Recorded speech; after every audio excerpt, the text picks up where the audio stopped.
அஸ்ஸலாமு அலைக்கும். SSC bed ஷாப்லேருந்து நான் உங்களை இருப்பேன். நண்பர்களே, நம்ம இதுக்கு முன்னாடி வீடியோவில் பார்த்தீங்கன்னா நம்ம இந்த இடத்த ஜேசிபிலாம் வச்சு க்ளீன் பண்ணி எல்லாம் ரெடி பண்ணோம். அதுக்கப்புறம் பார்த்தீங்கன்னா மழை பெஞ்சது, தண்ணி ஏறிடுச்சு, ஃபுல்லாக நம்மளால் வைக்க முடியல.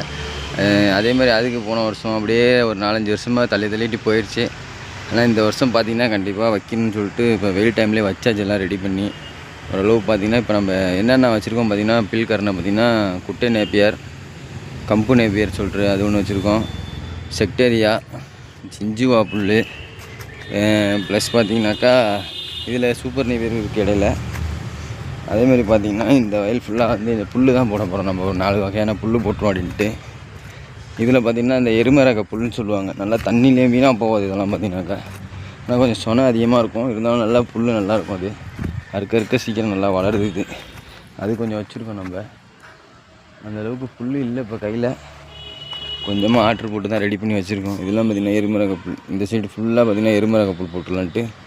இந்த கொஞ்சம் இடையில பார்த்திங்கன்னா சோளம் போடலாம் அப்படின்ட்டு கொஞ்சம் ஐடியா இருக்குது. ஒரு 2-3 பாத்திக்கு சோளம் மட்டும் போட்டு வச்சுக்கோம் அப்படின்ட்டு.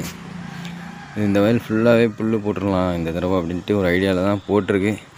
இன்ஷா அல்லாஹ் இன்னும் அல்லா நாடுறான்னு தெரில. ஒவ்வொரு தடவையும் ஏதாவது ஆகிட்டே கிடக்குது. இந்த தடவை கண்டிப்பாக இன்ஷா அல்லாஹ் போட்டு ஓரளவு வேர் வட்டுட்டால் கூட அதுக்கப்புறம் தண்ணி நின்றாலும் பிரச்சனை இருக்காது அப்படிங்கிறாங்க. சரி, செக் பண்ணி பார்ப்போம். செலவு பண்ணி ஒவ்வொரு தடவையும் நஷ்டமாயிட்டு தான் இருக்குது.